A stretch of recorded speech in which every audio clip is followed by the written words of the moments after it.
아침을 여는 뉴스7 4월 13일 오늘의 주요 소식입니다. 최근 현대카드와 현대캐피탈의 국내외 실적이 개선되고 시장 점유율이 높아지고 있습니다.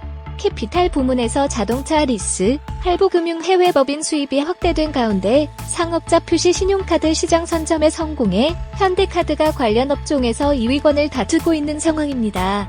현대커머셜은 상용차 금융 건전성이 저하되며 대손 부담이 커졌지만 관계회사 지분법 이익 증가가 저조한 영업이익률을 보완해 반등의 발판을 마련할 것으로 보입니다. 특히 현대차그룹 금융 3사는 정태영 부회장 단독 대표에서 각자 대표 체제로 전환합니다. 이를 통해 현대카드 기업 공개, IPO에서 더 높은 기업 가치를 인정받을 수 있을 것으로 보입니다. 현대차그룹 금융 3사를 피워낸 정태영 부회장의 리더십이 다시금 주목받고 있습니다.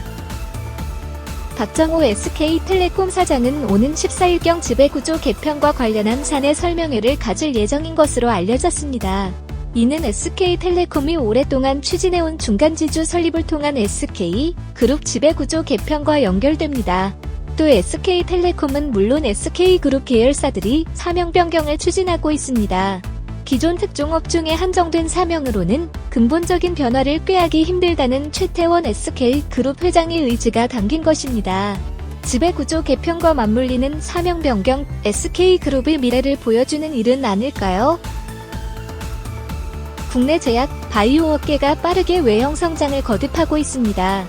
하지만 핵심 기술 경쟁력 측면에서는 선진국 대비 여전히 열의한 수준인 것으로 나타났습니다. 보건산업진흥원 분석에 따르면 기술의 질적 수준을 나타내는 우리나라 특허 영향력 지수는 백신을 제외한 나머지 바이오 의약품은 기준값인 1 이하로 기술 수준 열의를 보이고 있습니다. 글로벌 대형 제약사와 국내 기업들은 체급 차이가 워낙 크다 보니 전문 인력이나 R&D 투자 규모에서도 큰 차이가 날 수밖에 없는 것은 현실입니다. 그래도 백신을 포함해 국내 제약 바이오 업계가 경쟁력을 확보할 수 있는 방법은 분명 있습니다. 그 방법은 무엇인지 알아봤습니다. 카카오가 주식을 일정한 분할 비율로 나누어 주식 수를 늘리는 액면 분할을 진행하면서 향후 주가 향방에 대해 관심이 집중되고 있습니다. 지난해 코로나19 사태로 비대면 서비스에 대한 수혜로 주가가 급상승한 가운데 버스를 놓친 동학 개미들이 매수 행렬을 이어갈 수 있다는 전망이 나옵니다. 다만 액면 분할 이후 가격이 상대적으로 싸게 느껴질 수는 있지만 결국 기업의 가치에 따라 주가가 결정되기에 호재가 될 수 없다는 지적도 제기됩니다. 앞서 액면 분할을 실시했던 삼성전자, 네이버 등의 사례를 살펴보면 액면 분할 직후 단기간 주가가 지지부진했습니다. 액면 분할 이전 주가가 상승한 만큼 차익 실현하는 투자자가 늘어나기 때문입니다. 카카오 주가는 어떻게 움직일까요?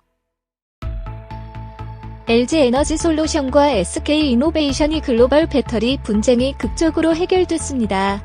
2019년 4월 소송이 시작된 후 2년 만입니다. SK이노베이션은 현금 1조 원, 로열티 1조 원 등 총 2조 원을 LG에너지솔루션에 지급하고 양사는 국내외 모든 소송 취하, 향후 10년간 소송 중단하기로 했습니다. 관심을 모으는 것은 SK이노베이션이 LG에너지솔루션에 지급해야 하는 비용 확보입니다. SK이노베이션은 2020년 4분기 현재 총 차입금은 13조 6,367억 원, 부채 비율은 149%에 달합니다. 반면 지난해 말 기준 현금성 자산은 3,059억 원에 불과합니다. 분할 납부라고 하지만 SK이노베이션은 합의금을 어떻게 확보할까요? 주요 금융지주사들이 일제히 인터넷 전문은행 설립을 검토 중입니다. 은행연합회가 최근 KB, 신한, 하나, 우리농협 등 5대 금융그룹의 인터넷은행 설립 관련 수요 조사를 벌인 결과 농협금융을 제외한 4대 금융그룹이 찬성의 뜻을 나타냈습니다.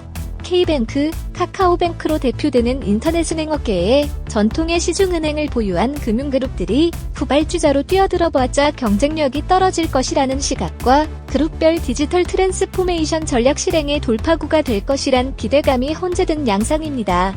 시중은행의 인터넷은행 설립 추진을 어떻게 봐야 할까요?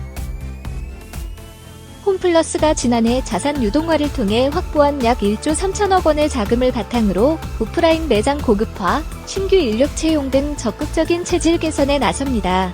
환경을 키워드로 하는 ESG 경영 활동도 본격화한다는 방침입니다.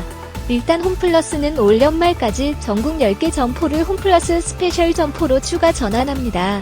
기존 20개 홈플러스 스페셜 점포들의 성공 사례를 적용해 향후 전국 모든 점포를 홈플러스 스페셜로 전환하는 방안을 고려한다는 계획입니다.